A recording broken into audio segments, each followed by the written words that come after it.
Cinemação, o seu podcast sobre cinema. Acesse nosso site cinemação.com. Cinemação.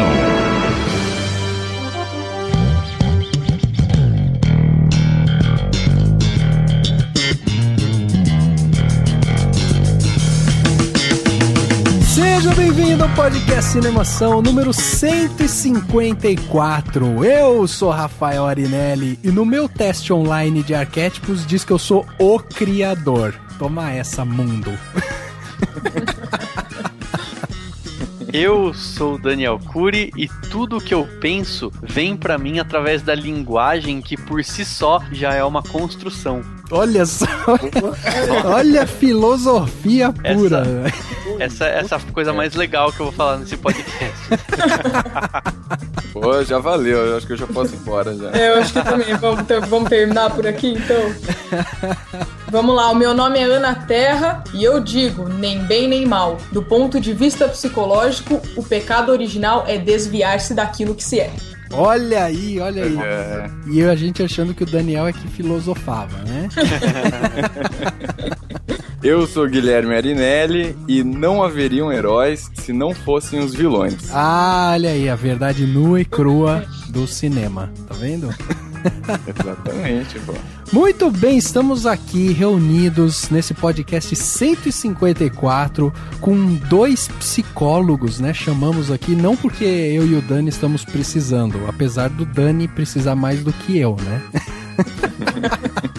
Na verdade, todo mundo precisa, né? É verdade. Mas chamamos aqui a Ana Terra, o Guilherme, né? Meu irmão mais novo, o baby da família, nós chamamos ele. Então pode ser que eu tenha que dar várias lições de moral, porque eu sou o criador e irmão mais velho. Então já fica a dica aí, mas hoje nós vamos conversar aqui sobre justamente essa criação de personagens, né? As máscaras por trás desses personagens. Vamos falar sobre arquétipos, projeção, como que um personagem pode impactar na vida das pessoas e qual que é a importância desse personagem ter as características psicológicas que ele tem dentro de um filme que atinge milhares de pessoas. Então hoje a gente vai discutir toda essa parte psicológica por trás dos personagens, mas logo depois do quadro Repercussão. Agora no Cinemação. Eu começo, então. Repercussão. E eu me surpreendi com o filme. Repercutindo o que rolou durante a semana. Repercussão. People don't sing about days that didn't happen, and people don't cry for tears that weren't shed. Time doesn't stop when you close your eyes, and our big old clock will keep on ticking till it dies. Dani, hoje nós vamos colocar as pessoas, os personagens no divã, hein? Verdade. Numa terapia em grupo. Terapia em grupo de personagens. Então te cuida Batman, te cuida Coringa, te cuida Hannibal, todas as pessoas, Darth Vader, Luke Skywalker. Acha que são os fodão? A gente vai mostrar que vocês são tudo fraco. Hoje a casa vai cair, meu. Hoje a casa vai cair. Dani, como que as pessoas fazem para escrever aqui pro Cinemação e mandar pra gente, né, os comentários sobre este podcast, sobre outros podcasts ou sobre filosofias da vida cotidiana, né? Como elas fazem para entrar em contato aqui conosco? Bom, eu espero que todo mundo tenha muito o que comentar depois desse podcast, porque daí é só a pessoa mandar um e-mail para contato@cinemação.com contando tudo o que quiser. Quem preferir pode seguir a gente no facebook.com/cinemação e comentar por lá e acompanhar as novidades pelo Facebook. Quem prefere o Twitter, vai no @cinemação, sempre cinema CAO, e segue a gente e escreve só em 140 caracteres para todos nós, que a gente vai ler com muito prazer. Se você gosta de ver imagens e fotinhos, a gente tá com umas imagens bem legais no Instagram, no @cinemação. E se você quiser ouvir a gente de uma forma um pouquinho diferente, vai lá na webradiovagalume.com, que é uma web rádio super bacana, em que o Cinemação é exibido toda sexta-feira às 22 horas, com reprises aos domingos ao meio-dia. Então você pode ouvir a gente durante a programação programação da Web Rádio Vagalume. E claro, não deixe de acessar sempre o cinemação.com com as novidades, artigos, textos super legais de todos os autores que escrevem para o Cinemação.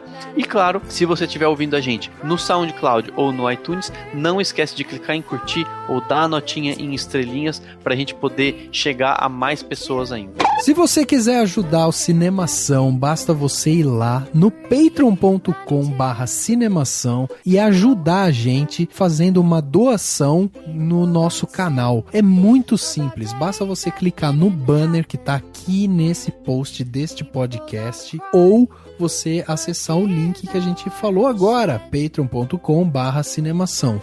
Você pode fazer doações a partir de $1. Fazendo essa doação, você começa já a ganhar alguma coisa em troca. Ou seja, o sistema aqui do Patreon é basicamente de ganha-ganha, entendeu? Você faz uma doação e ganha algo em troca. A gente promete várias coisas conforme o montante for crescendo. Então o que a gente está pedindo é que você que escuta a gente todos os dias, todas as semanas, né, que acompanha nosso trabalho aqui, sabe o quanto a gente se esforça para trazer um conteúdo legal e tal, que você ajude a gente a desenvolver ainda mais o Cinemação com uma quantia mensal que vai sair lá do patreon.com. Se você não quiser fazer pelo Patreon, você pode fazer como o Lucas Albuquerque, por exemplo, que ele fez uma doação na semana passada pro Cinemação e ajudou a gente aí a desenvolver mais o site. A doação do Lucas foi uma doação que não é mensal, foi uma doação direta, né, de um montante já, e esse montante já foi destinado para outras coisas que a gente tem aqui dentro. Então, todos os gastos que o Cinemação gera já estão sendo pagos com a ajuda de patrões que vão surgindo, ou do Patreon, ou de doações como o Lucas fez,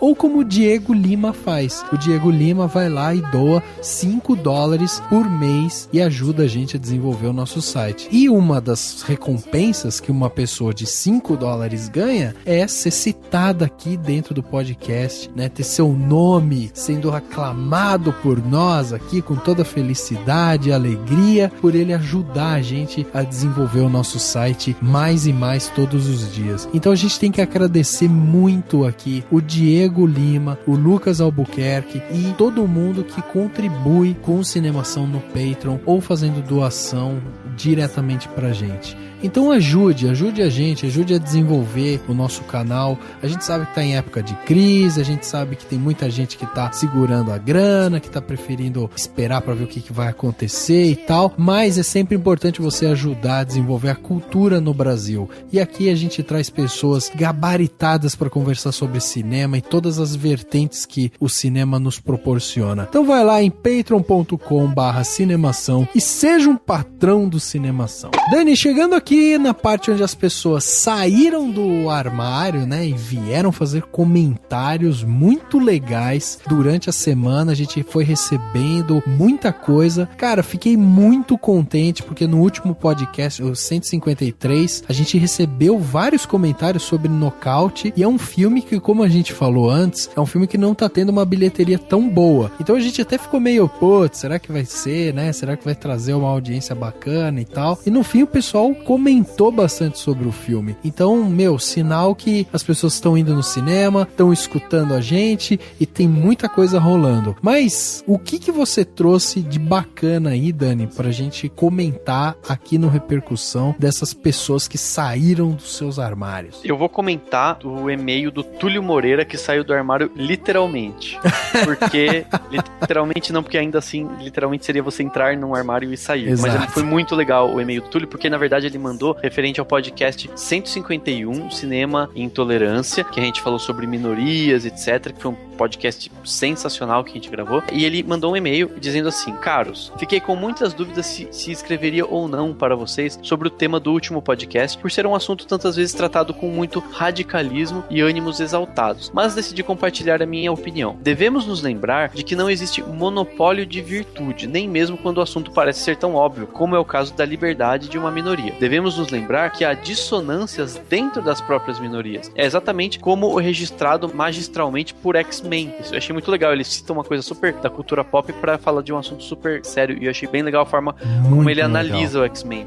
Ele fala o seguinte: mutantes seguidores da filosofia de Charles Xavier, integração, respeito mútuo, e outros seguidores de Magneto, confronto e dominância. Eu faço parte de uma minoria, sou homossexual, né? O Túlio, ele já coloca aqui, né? Ele dentro de todas as minorias que a gente tem na nossa sociedade, ele faz parte dessa, né? Ele é homossexual. E por mais que defenda e participe da luta por mais e mais direitos, na verdade, pela totalidade dos direitos, nem mais nem menos que isso, não consigo concordar com a postura de muitos grupos de ativistas gays. Na maioria das vezes concordo com a batalha, mas não concordo com as armas utilizadas, entendem? E realmente, tem muita gente que discorda disso, né? De se lutar contra uma determinada preconceito com muita força, ou com violência, ou com algo que seja chocante, etc, né? Isso realmente, isso causa divisões dentro dos próprios grupos, né? E às vezes até por uma causa, né, Dani? Às vezes, enquanto você tem, por exemplo, essa causa da homossexualidade, aí tem gente que luta pelo direito igual, tem outro grupo que luta porque quer alguma outra coisa. E aí existe um racha também, né? Sim, ali dentro. Mas principalmente pela arma mesmo, assim. Por exemplo, tem grupos que acham que nessa causa, por exemplo, você precisa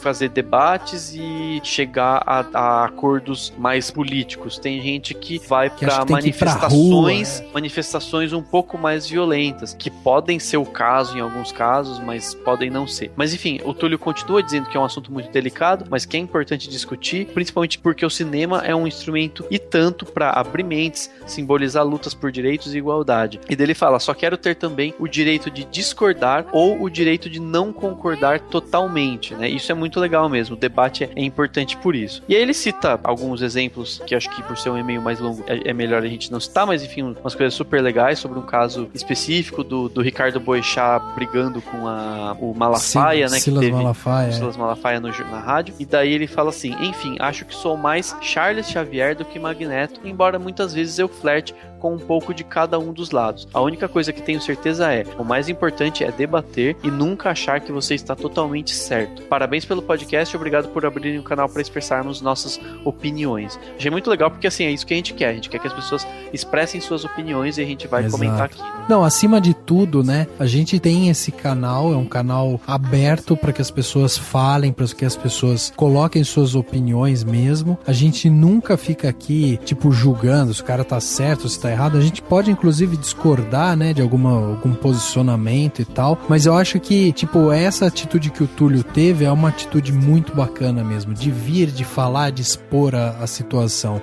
E a gente tem que agradecer, né, também, que no podcast 151, onde a gente conversou lá sobre cinema e intolerância, a gente teve lá a presença da Angélica Hellish e do Marcos Noriega, que são lá do Masmorra Cine, e o papo foi muito bacana mesmo, o que possibilitou pessoas como o Túlio virem aqui falar. E eu vou te dizer, Túlio, não faço parte de uma minoria, mas eu, como a gente falou dentro do podcast mesmo, né, eu tenho esse engajamento também, essa solidariedade, né, por muitas minorias, e eu posso te dizer que eu também sou mais o lado do Charles Xavier, mas eu também flerto bastante com o que acontece no Magneto, porque eu vou te falar que às vezes, cara, o sangue sobe e dá vontade mesmo de, tipo, sabe, destruir tudo pra tentar resolver. Mas é óbvio que não é a violência, não é agindo, né, da maneira como as pessoas, às vezes, que não têm tanta consciência, fazem. Se a gente agir exatamente como elas agem, a gente vai estar se igualando a esse pessoal. Então o mais importante é a gente abrir o diálogo, é a gente abrir a discussão e a gente conseguir, de alguma maneira, trazer essas discussões à tona, debater, fomentar. Esse assunto não pode morrer. Enquanto ele não tiver acabado, ele não pode morrer. Certo, Dani? Certíssimo, perfeito. E eu tenho aqui um comentário que foi mandado lá no podcast Cinemação 153 sobre o Nocaute, e o comentário veio do Cauã Nassif, e o comentário muito bacana. Como eu falei, achei que a gente não ia receber tantos comentários justamente pelo filme não estar fazendo tanto sucesso, mas, né, foi muito bacana aqui o fato da gente ter recebido vários comentários, e um deles foi aqui do Cauã Nassif, e ele falou o seguinte: confesso que estava com vontade de ver o filme por causa da transformação do Jake Gyllenhaal, e também acho que ele tinha que ter sido indicado ao Oscar por O Abutre. Realmente, em Um Abutre ele tem um cinismo, né, Dani? Não é nem um cinismo, assim, um cinismo e uma sutileza na caracterização do personagem. Exato. Muito... E ele tá magro, né, cara? Ele tá magro, ele tá esguio, assim, sim, né? Ele é malandro. E é diferente porque o Nocaute exigiu,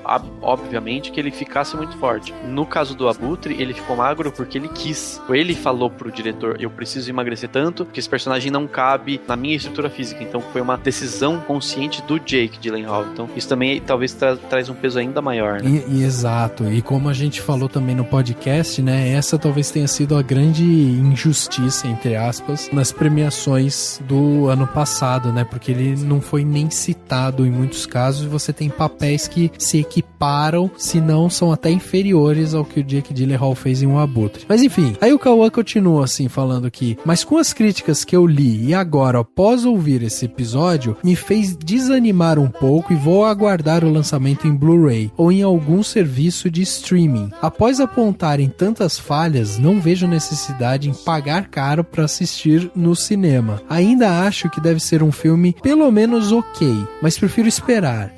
E eu assisti Que Horas Ela Volta e gostei bastante. Espero que o cinema brasileiro consiga produzir mais filmes desse calibre. Gosto bastante do Cinemação e escuto todos, mesmo quando o assunto não me interessa tanto. Abraços. Olha aí, Dani. Então nós temos um ouvinte que também saiu do armário.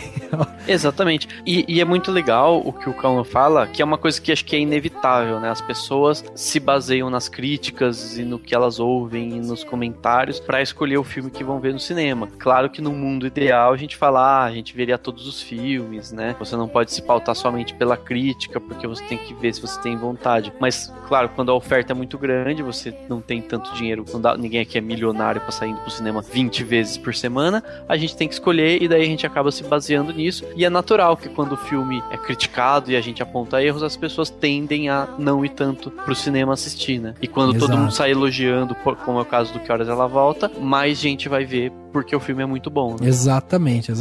Agora, o Nocaute não é um filme ruim, ele é um filme legal, ele é um filme que traz muito dos filmes antigos de boxe, ele trabalha muito com esse clichê, algumas vezes de uma forma muito bacana, outras vezes de uma forma ruim, mas no seu cerne, ele é um filme interessante, ele traz uma motivação, né? Você vê o filme, você fica empolgado com o filme, ele te envolve, ele te emociona em alguns momentos. Então não é um filme ruim, mas eu acho que ele é um filme ok.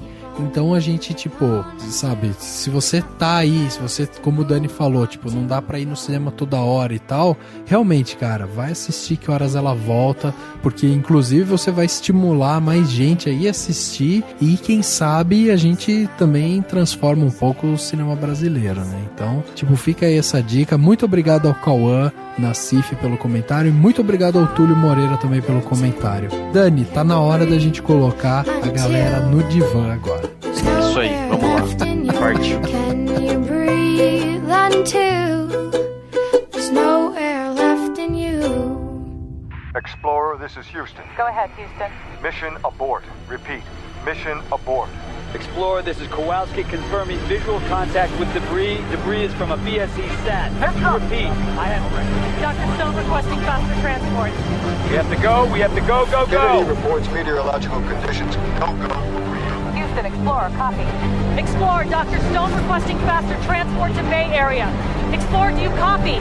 Explorer, permission to retrieve Dr. Stone. Your go, Kowalski. Houston, this is Explorer, copy. All right. We've lost Houston. Look, we need to get the hell out of here. Some help there, man? No, don't wait for us.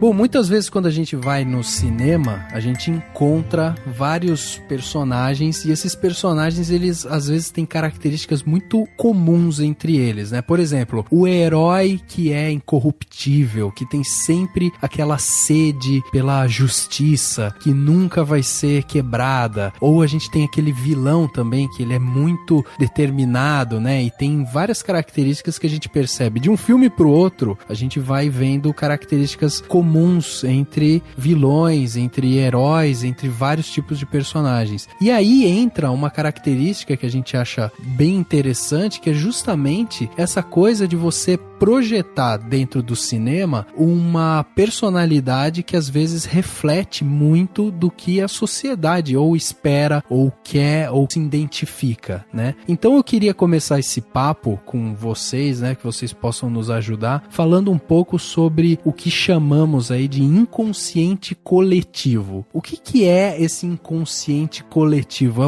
uma nuvem, é uma aura que passa ali pelo meio de várias pessoas e aquilo ali meio que determina o que é a nossa personalidade? Isso é cultural? Como que funciona? Bom, eu acho que o Gui pode também me ajudar a responder essa pergunta. E eu vou te chamar, Gui, para você me interromper quando você quiser, pra gente tentar explicar mais ou menos como é que isso funciona, né? O inconsciente coletivo, ele é um conceito que o Jung começou a trabalhar, né, quando ele era lá o psiquiatra lá na Suíça. E ele era um aluno do Freud. O Freud dizia muito do inconsciente pessoal, que é, as pessoas entendem como, né, o iceberg, com a pontinha do iceberg é o consciente, aquilo que a gente tá acostumado a ver e tudo mais, e toda a parte de baixo é o nosso inconsciente pessoal, né, aquelas coisas que a gente foi reprimindo e tudo mais. Só que daí o Jung teve uma sacada genial através de um sonho que ele teve, atendendo umas pacientes, que ele começou a perceber que todos os seres humanos tinham em comum uma certa carga histórica, mitológica e histórica, que todos os seres humanos têm parecida, que é esse inconsciente coletivo, né? Isso passa um pouco até por moral, essas coisas, ou não? O que é certo, o que é errado, ou não? O certo e o errado já é alguma coisa muito mais cultural? Eu acho que é mais cultural, é construído mais culturalmente. Eu acho que existe daí no inconsciente coletivo, por exemplo, a ideia do que é ser bom e do que é ser mal, mas daí a sociedade que vai dizer e colocar nas caixinhas certas, assim, né? O que é uma coisa e o que é outra. Eu lembro na minha faculdade que quando eu tive psicologia, que deve ter sido um semestre ou um pouco menos, talvez, o que não me torna um especialista, obviamente, né? Mas eu lembro que quando a gente estudou arquétipos, a gente entendia, né, que o arquétipo, ele é a construção da palavra vem de uma origem grega, que vem significa mais ou menos um padrão original. E aí falava justamente que esses arquétipos tinham sido uma teoria feita pelo Jung, onde ele falava, justamente pincelava isso de dentro desse inconsciente coletivo, e ele meio que categorizou esse inconsciente em várias, vamos dizer, não sei se personalidades, né? Mas é o imagens. Isso, imagens. Que são esses arquétipos, né? E aí ele diz, inclusive, que são 12, né, arquétipos, que ele meio que dividiu em 3 grupos de 4. Que fala do ego, da alma e o eu, né? Que são esses 3 grupos. E aí a gente tem um monte de arquétipo, inclusive antes da gente gravar o programa, eu peguei e falei, cara, deixa eu ver se tem testes pra você descobrir qual que é seu arquétipo. Aí que eu fiz um teste e descobri qual que era meu arquétipo, porque eu já tinha feito isso na faculdade, muito né? Bem. Mas aí a gente tem, por exemplo, o inocente, que é um arquétipo que tem lá um lema, tem um desejo principal, tem um objetivo e tal, e todos eles têm essas características meio que comuns, assim, né? Aí você tem, por exemplo, o órfão, né, que seria o cara comum, tem o herói, tem o cuidador, o explorador, o rebelde, o amante, o criador, tem vários. Não vou falar todos aqui, enfim, mas a gente tem todos esses daí. Essa categorização, ela é, inclusive, implementada quando a gente vai olhar para nossa sociedade. Por exemplo, a hora que a gente, sei lá, vai ver um ser humano qualquer que tá ali, que tá indo na sala de cinema. O cara às vezes pode se identificar com um personagem, porque aquele personagem se identifica muito mais como, por exemplo, o criador, e eu, como eu sou o criador, eu olho para aquele cara e falo, caraca, esse cara tem muito a ver comigo.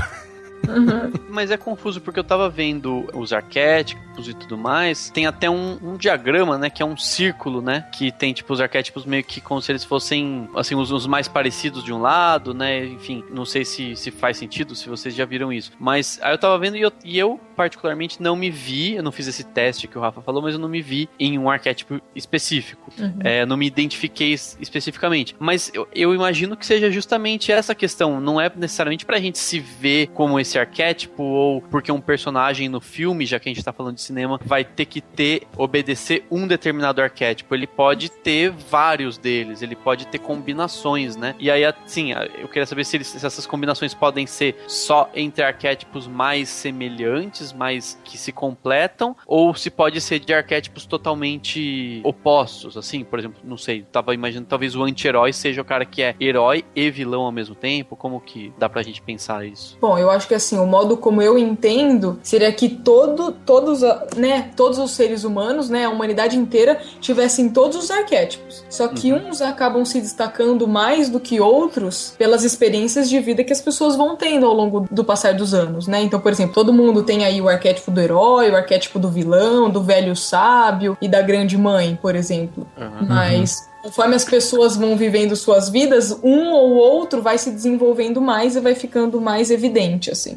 Eu acho que isso também tá muito relacionado de acordo com o momento de vida também que tá passando, não tem isso também, Ana? Pode ser. Pessoas, por exemplo, um pouco mais jovens, por exemplo, normalmente elas têm um perfil que é mais comum, assim, né, de comportamento, de interesses e tudo mais. E aí, conforme a pessoa vai passando por diferentes fases na vida, o arquétipo em evidência acaba podendo se alterar, né? Por exemplo, você falou dos jovens, né? Provavelmente o arquétipo mais constelado aí num jovem seja o arquétipo do herói, que ele acha que ele pode tudo e que ele não vai morrer nunca, né? Ele vai ser o invencível, ele, sei lá, nada vai o atingir e tudo mais.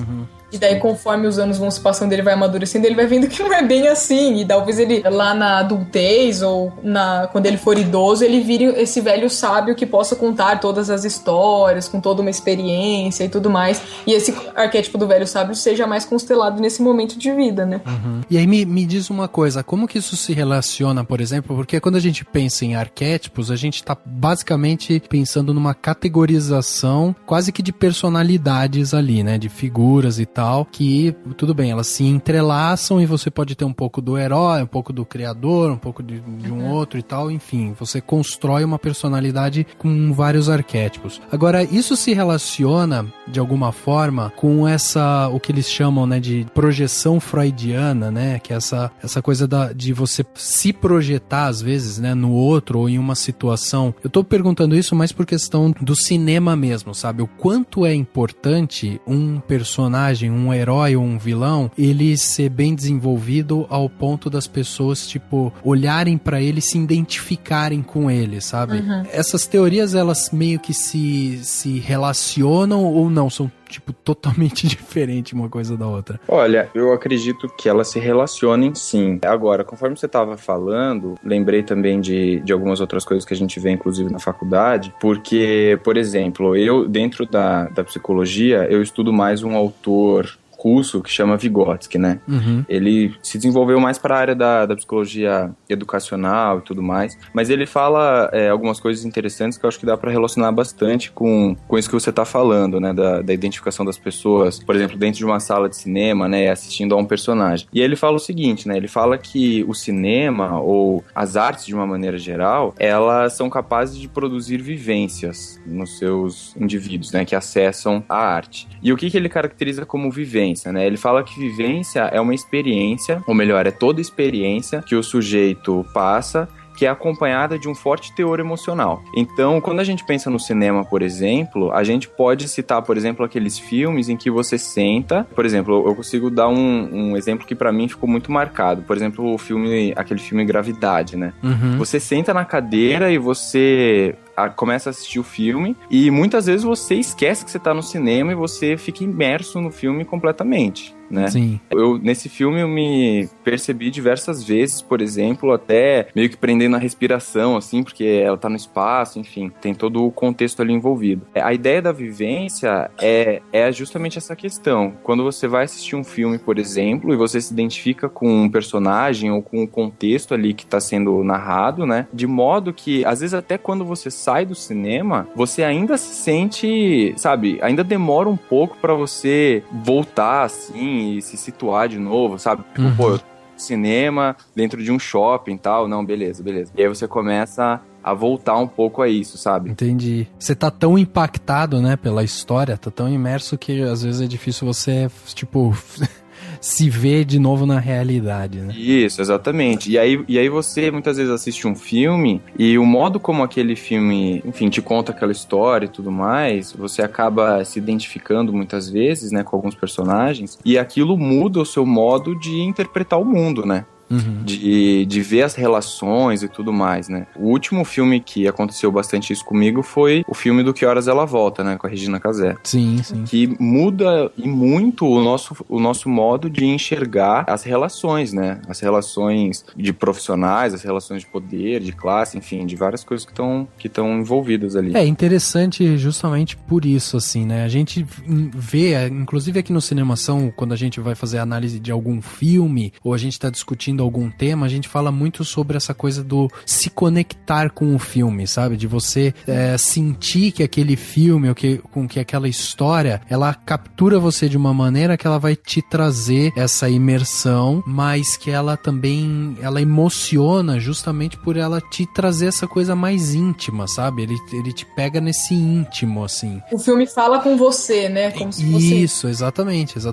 E isso é muito bacana. Primeiro porque você tem na construção do personagem, ele passa muito por essas teorias de arquétipo, de projeção e tal, porque você precisa ter uma série de fatores ali que vão te ajudar a entender um pouco daquele personagem, né? Não à toa, a gente já teve uma conversa aqui com a Ingra Liberato, né, que é uma atriz, e ela falava que quando ela ia fazer um personagem, ela precisava imergir mesmo naquele personagem. Então, se ela ia fazer uma empregada doméstica que tinha que pegar ônibus, que, sei lá, sabe, que não tinha um dente e tal, ela, tipo, colocava uma prótese, ela pegava o ônibus de manhã, sabe, ela imergia mesmo porque ela queria sentir na pele o que aquela pessoa vivenciava todos os dias, né? E eu acho que isso tá relacionado em todas as camadas da nossa vida no cotidiano, né? É muito importante a gente ter essa visão de exemplos, né?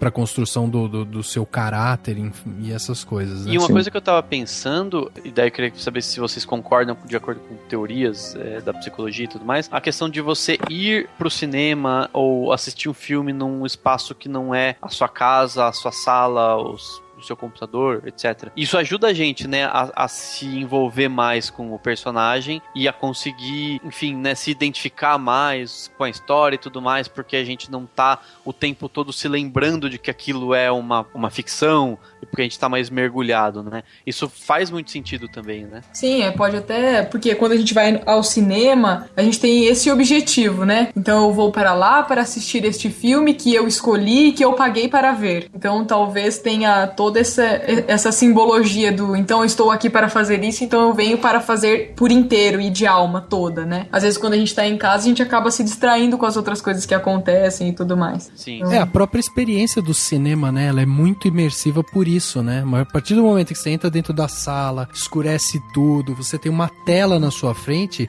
é quase que uma fuga da realidade mesmo, né? Sim, bastante. E o quanto isso é importante pro desenvolvimento social, por exemplo? Vocês acham isso importante? Tipo, essa busca da cultura, do desenvolvimento, tipo, o cinema em si, né? De trazer histórias e tal. Vocês acham isso importante do ponto de vista de vocês que estudam psicologia, né? Que estão convivendo com as pessoas, né? No dia a dia, assim, e tal. Vocês entendem isso como uma coisa importante na sociedade, até? Você estava falando dessa questão da cultural até do cinema, enfim. Talvez a gente pode pensar como psicólogo, e o Gui acho que concorda comigo, é que a gente é suspeito pra dizer também, né? Pra gente, todo mundo deveria fazer terapia, e isso é maravilhoso. Sim. Mas talvez a experiência do cinema, a gente assistindo um filme ou se identificando com um personagem e com outro, também pode ser em algum nível transformador pra gente, porque faz a gente refletir ou tomar consciência de algumas coisas vendo um filme ou vendo um personagem que a gente se identifica passando por algumas situações. Então, algumas pessoas não têm a oportunidade de fazer terapia, ou têm medo, ou não consegue, ou não pode, enfim. E talvez, através do cinema, ela consiga, em algum nível, também pensar sobre a vida dela, ou tomar consciência de algumas coisas e refletir de uma maneira diferente.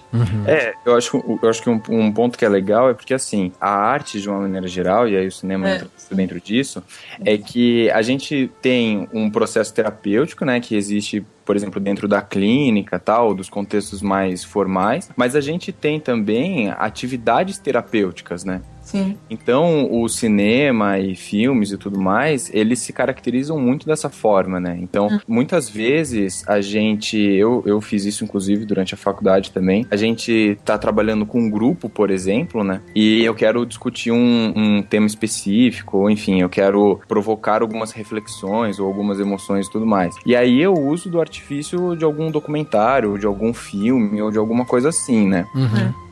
Uma coisa que eu acho que é muito legal, assim, eu acho que é fundamental para a constituição, né, de cada um e tudo mais, é que uma coisa é eu virar pro Rafa, por exemplo, agora, e falar, não, Rafa, ó, isso que você faz é errado, tal, você não devia fazer isso, olha por esse outro lado e tudo mais, mas sou eu que tô falando, né? Outra coisa é quando eu passo um filme, por exemplo, ou mostro alguma imagem, alguma coisa do tipo, em que muitas vezes ele se vê naquela situação e ele mesmo ressignifica o modo como ele percebe a realidade, né? Então, muitas vezes quando as outras pessoas estão nos falando alguma coisa, a gente cresce uma barreira no meio, né? E aí, dependendo de quem for que esteja me falando, eu vou considerar mais ou menos o que a pessoa tá me falando. Mas o cinema acho que tem muito esse poder, porque é quase como se ele tivesse um papel neutro, assim, né? Ele acaba me atingindo e mudando o modo como eu enxergo a realidade de uma maneira que muitas vezes eu acabo nem percebendo, né? Que eu tô envolvido com a história e com os personagens e tudo mais, e aí eu vou me constituindo nessas relações. E da sua própria reflexão, né, que você toma, e daí fica muito mais verdadeiro. What do you want? What is the goddamn alternative? Please, Claire, tell me, because I don't understand. All I am hearing is, it's not enough. That the White House is not enough. That being First Lady is not enough. Not enough. No. It's you that's not enough.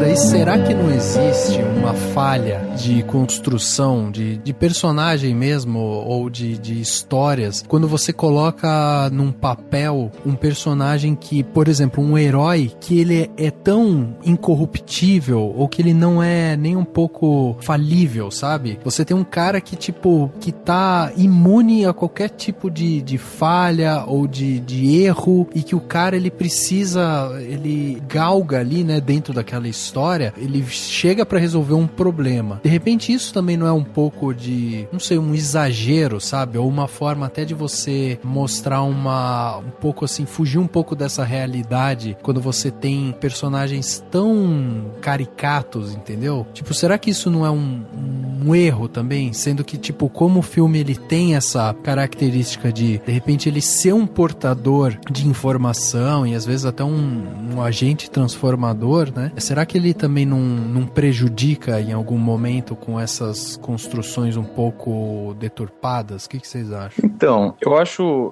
que tem um ponto interessante aí, é aquela frase, né, de a arte imita a vida, né? Ou a vida imita a arte. Porque eu acho que tem um ponto que é importante aí, porque é o seguinte, quando a gente se propôs a discutir esse tema, veio na minha cabeça alguns exemplos, né? Principalmente da indústria cinematográfica de Hollywood e tudo mais, né? Então, quando a gente pega, por exemplo, o Super-Homem, né? Ou o Batman, por exemplo, ou o Capitão Capitão América, ou até, por exemplo, os filmes do Rock, né? Quando eles giram lá. Qual que era a imagem, ou qual que é o sentimento, tal, que os Estados Unidos, ou que a indústria de Hollywood estava querendo produzir nos telespectadores, né? Então eu acho que é um pouco disso, sabe? Você não precisa ter necessariamente um filme que retrate exatamente como é a realidade, mas quando você pega, por exemplo, um filme do Rock, em que o cara vence o boxeador russo, o diretor lá, enfim, o roteirista, o pessoal do cinema, tava querendo passar uma certa mensagem. Ou quando você pega o Super-Homem, por exemplo, né, que é aquela imagem do cara bonito, alto, forte, super poderoso, né, que resolve todos os problemas e tal. Então, assim, eu acho que tá muito com isso, sabe? Eu não preciso enxergar uma coisa que reflita a realidade concreta. Eu acho que essa que é a beleza da arte, entendeu? É um símbolo, né? Mais do que a pessoa em si. Por exemplo, o que o Super-Homem ele representa é um símbolo do herói mais puro do mundo, né? Então, algumas pessoas podem se identificar com isso, mas como essa pureza da simbologia do negócio. Entendi. Ele é quase que um exagero da própria sociedade, então, né? Sim, pode até haver crítica com isso, né? Ou até do que as pessoas querem ser, mas não conseguem, né? Eu vejo muito isso, assim, sabe?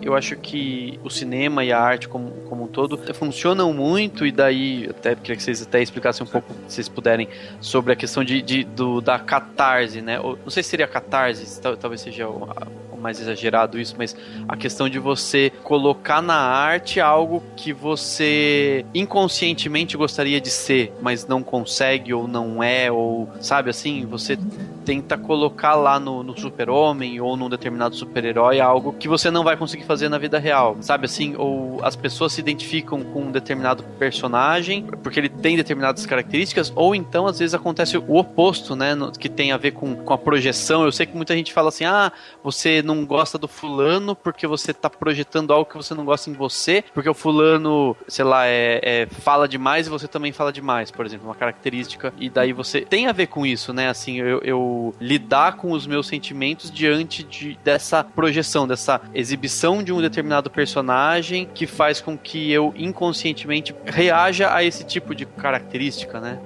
Sim, eu acho que todos eles se comunicam com os nossos aspectos de alma também, né? Seja todos os personagens, mas tem alguns, né? Ou, por exemplo, por que o Hulk, você gosta mais do Hulk do que eu, por exemplo? O que o Hulk te chama mais atenção, que pega mais em você, na tua personalidade ou na tua experiência de vida do que em mim? Então, tem alguns personagens que pra gente chamam muita, muita atenção. Então, eu conheço algumas pessoas que são, assim, fissuradas. Eu gosto muito dos super-heróis da Marvel, por exemplo. E gosto de todos, porque cada um tem um superpoder e eles salvam a Terra e combatem o mal de uma forma muito veemente, enfim. E o que será que esse aspecto se comunica com essa personalidade dessa pessoa e faz com que ela goste tanto desse personagem, né?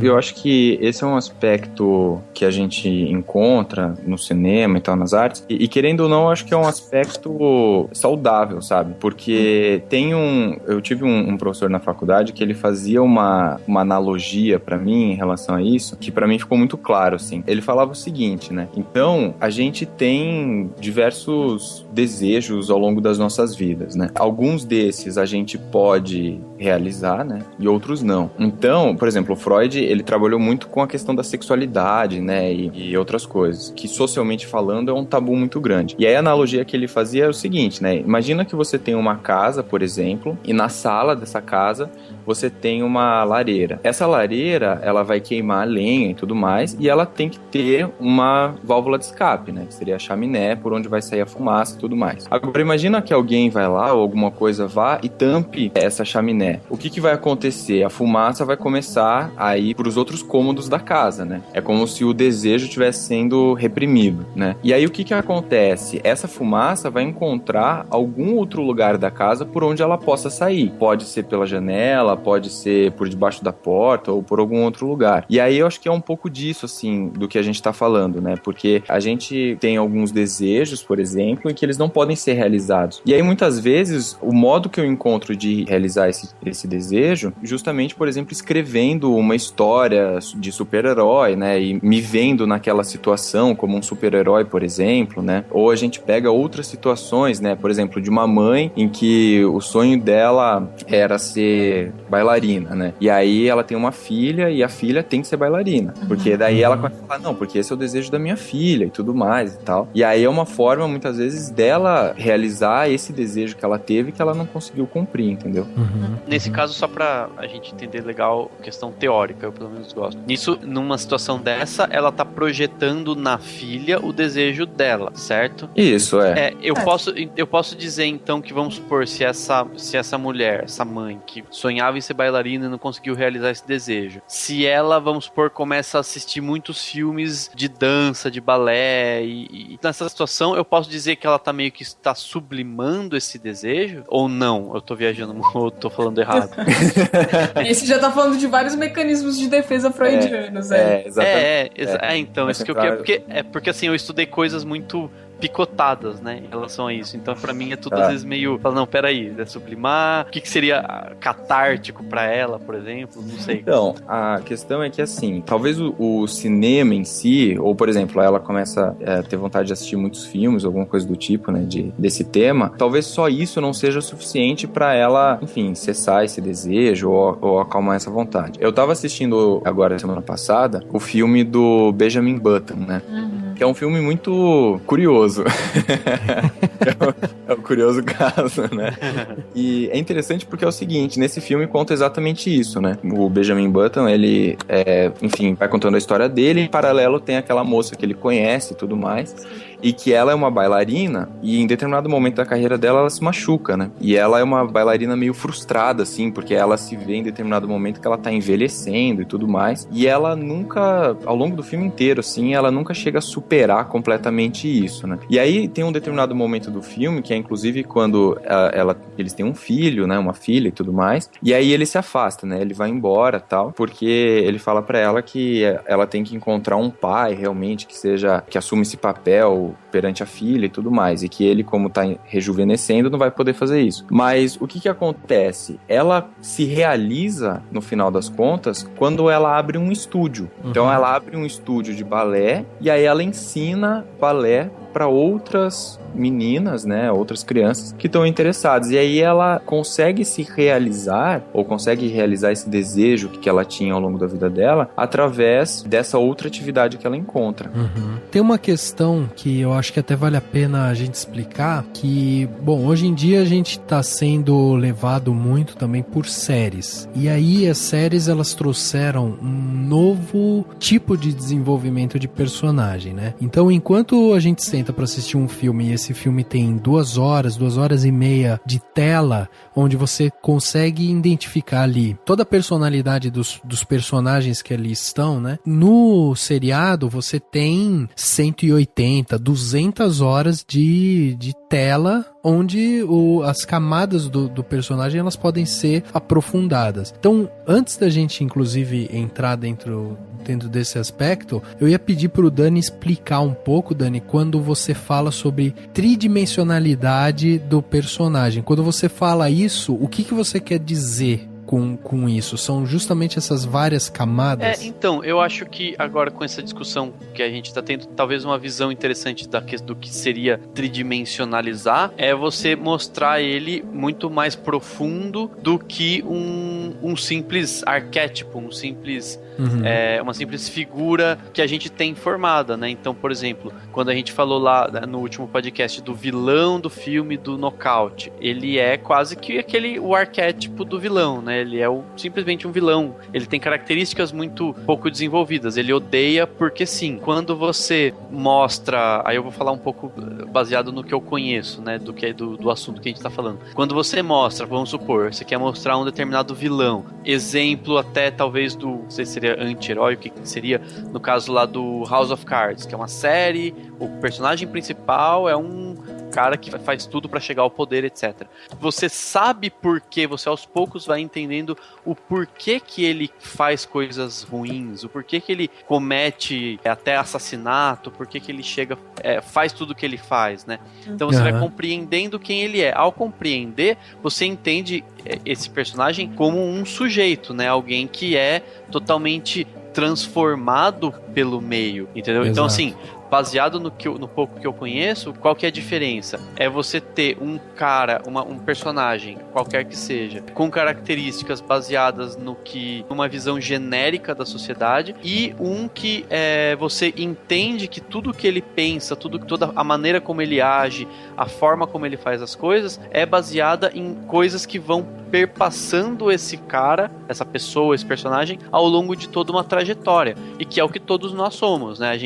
Nós, seres humanos, a gente é o que a gente é porque a gente tem vivências, a gente tem discursos que vão chegando até a gente, sendo interpretados por nós pelo que a gente viveu antes disso, e aos poucos a gente vai tendo a nossa formação. O roteiro do filme ou da série precisa saber mostrar esse personagem muito mais como um sujeito do que como um arquétipo, né? Não sei se eu tô usando os termos corretos, mas é mais ou menos isso. Sim, é mais ou menos assim, né? Ele, principalmente quando ele tem uma grande virada, né? Quando ele precisa justificar alguma ação que ele vai ter ali, né? Não necessariamente. Você pode, por exemplo, ter um personagem que tenha o mesmo comportamento ao longo de toda uma história, mas você entende o porquê ele tem esse comportamento, entendeu? Porque ele teve uma criação assim, porque ele viveu de tal maneira, porque ele... Ou não necessariamente mostrar o passado dele, mas mostrar como ele realmente pensa, né?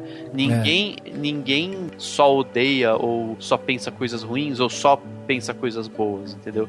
Um exemplo recente que eu achei, que eu particularmente gostei, é o caso do próprio filme do Super-Homem. O último filme do Homem de Aço, né? Mostra um Super-Homem mais tridimensionalizado. Ele não é um cara bonzinho que é, né? Eu vou salvar a Terra. Não, ele tem questionamentos. Ele fala, peraí, quem sou eu, por que eu tô aqui, o que eu faço? E o filme mostra essa construção desse personagem. E ao você ver como ele se transformou nesse ser quase que incorruptível, né? Que a figura do Super-Homem é do cara que vai ajudar todo mundo, se sacrificar pela humanidade, você entende o porquê ele pode se transformar nisso, e que mesmo assim ele se questiona, ele não sabe bem o que ele quer, o que ele não quer, etc. E fica mais real, né?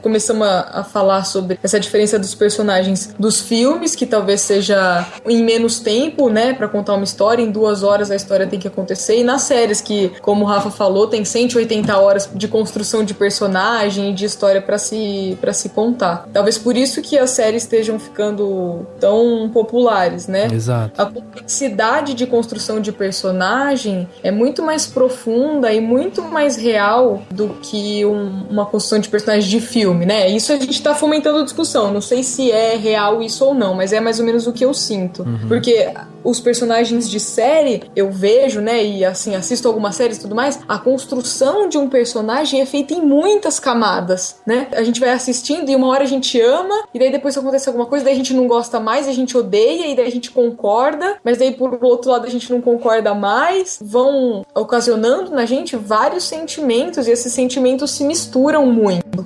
Exato. E é mais ou menos o que acontece com as nossas relações pessoais, né? Daí saindo um pouco do cinema e indo mais pro lado cotidiano, né? De vida, de dia a dia, que é mais ou menos o que acontece. Uma hora a gente concorda, mas outra hora não. E a gente mesmo se questiona, poxa, eu fiz isso, mas eu não deveria ter feito. Mas eu fiz mesmo assim, nossa. Então será que eu não sou tão bom assim? Eu não sou tão herói? Eu sou mais um anti-herói? Me lembrei bastante da série do Breaking Bad. Sim, e daí o Walter White começa, né? Soltando um spoilerzinho, né? Começa como um bonzinho e tudo mais, e daí depois ele acaba se tornando um cara, mas você não odeia ele completamente, porque ele tem razão pra fazer aquilo. Mas ao mesmo tempo você fala, não, mas tá errado. Não, mas o que eu faria no lugar dele? Ai, meu Deus. E daí a gente não consegue parar de ver a série, porque a gente vai se identificando e vai pensando, se colocando no lugar do personagem e pensando como ele, enfim. E daí eu acho... E no próprio Breaking Bad você tem até, assim, cada um vai se identificar com determinados personagens, né? Assim, por exemplo, no caso do Breaking Breaking Bad especificamente, chegou um ponto em que eu odiava o Walter White e eu tava preocupado com o Jesse, que é o... Sim. Porque eu provavelmente me identifiquei muito mais com ele. Tipo, eu seria muito mais ele do que o Walter White, numa situação toda daquela.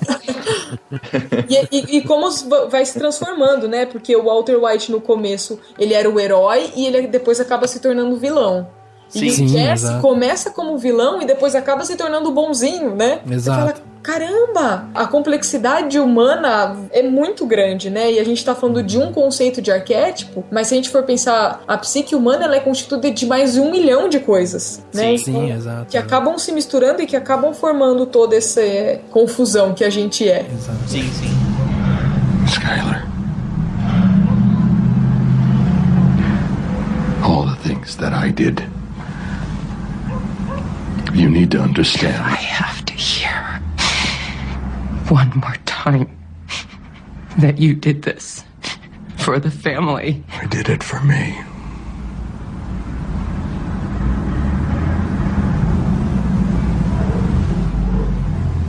I liked it. I was good at it. And I was really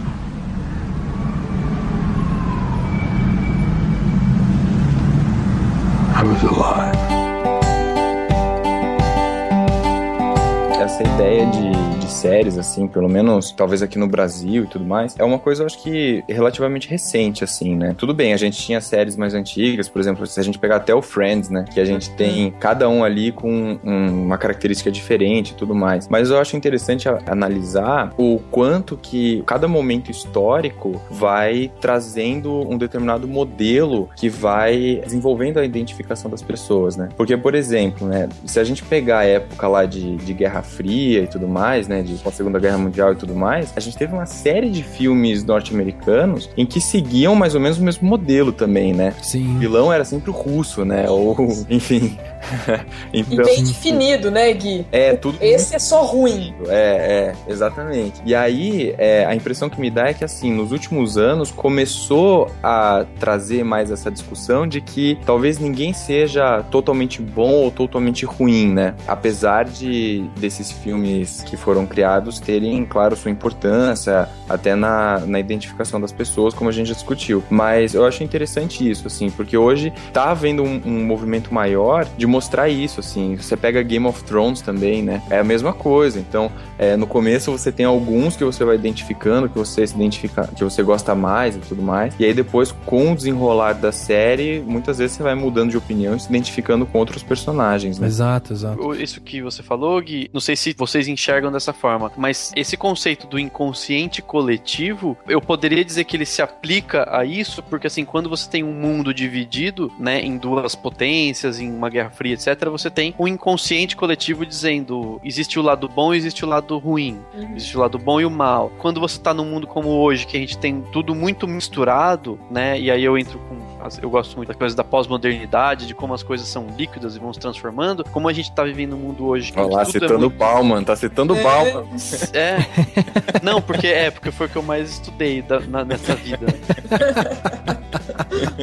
Enfim, quando a gente tem essa situação, não sei se vocês concordam, a gente tem um inconsciente coletivo dizendo, olha, não existe o bom e o mal, e não existe o certo e o errado, não existe, sabe assim, o preto e o branco, é tudo misturado. Daí você tem os personagens misturados, os anti-heróis e tudo isso, né? Vocês concordam com isso ou vocês acham que não? O inconsciente coletivo, ele é meio que o mesmo na humanidade, de uma forma geral, há muito tempo, assim? Olha, Dan, eu acho que é bem isso que você falou mesmo, cara. Porque isso, inclusive, eu acho que afeta tudo, né? Eu acho que é justamente isso que muitas vezes provoca o conflito entre gerações, né? Então, tava conversando com os meus pais até pouco tempo atrás justamente sobre isso, né? Eles passaram, por exemplo, por ditadura militar e passaram por esse terror, né? Esse monstro que era o comunismo e tudo mais, e passaram por diferentes crises, né? Do plano Collor lá, que congelou o dinheiro de todo mundo e tudo mais. E isso é uma coisa que a minha geração não passou. passou, né? E isso afeta diretamente o modo como eu vou produzir arte, como eu vou consumir arte, né? E como eu vou trabalhar, como vai ser a minha vida profissional, inclusive, como eu entendo a minha vida e tudo mais, né? Sim, como você vai gastar o seu dinheiro, agir diante da... Com certeza, é. Sim, sim. É. Eu acho que o cinema, quando a gente fala hoje das grandes produções e tal, eu acho que elas acompanham um pouco isso, né? Boa parte dos cineastas, dos diretores tal, que estão aí hoje, tiveram uma determinada história de vida e compreendem de uma determinada maneira, né? Que já é diferente do que os diretores lá, o pessoal do cinema, até porque era um momento diferente e tudo mais, compreendiam na década de 50, 60, sei lá. Uhum. Sim, sim. Só pra falar uma coisa que tinha ficado um pouco mais pra trás, assim, a gente tava falando da questão de séries e filmes, né? De como na série você se aprofunda mais. Pode parecer pra muita gente que tá ouvindo que assim, então quer dizer que série é melhor porque eu vou me aprofundar melhor no personagem e no filme não, porque o filme eu só tenho 2 horas. Não, na verdade, o cinema de qualidade, ele vai trazer muita forma de linguagem pra mostrar um determinado personagem. Então, às vezes, o que eu demoro verbalmente pra falar, né, verbalmente entre aspas, mas em forma de ação pro espectador da série, num filme eu posso fazer isso em um frame com com cor da roupa que ele tá vestindo e com, sei lá, o design de produção. Então, só para as pessoas entenderem que a linguagem usada no cinema, ela é justamente mais refinada e demora mais para ser produzida, justamente porque eu preciso de absolutamente tudo que tá na tela mostrar em forma dessa linguagem. Sim. Sobre o personagem. Daí eu posso me aprofundar muito no personagem, mesmo não sendo uma série com muito tempo, e sim um filme de 1, 2 horas. E outra coisa, tem muitos filmes, como até, inclusive muitos filmes,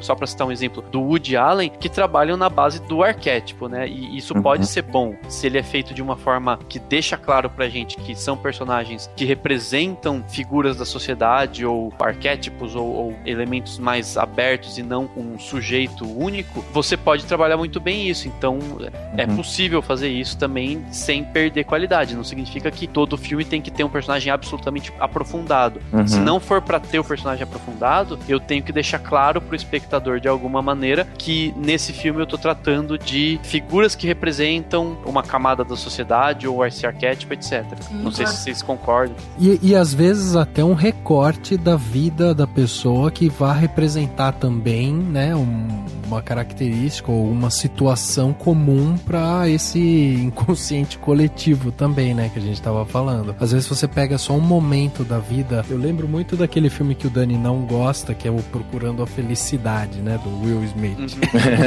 A Procura da Felicidade. A Procura, isso, A Procura da Felicidade. O outro é Procurando Nemo.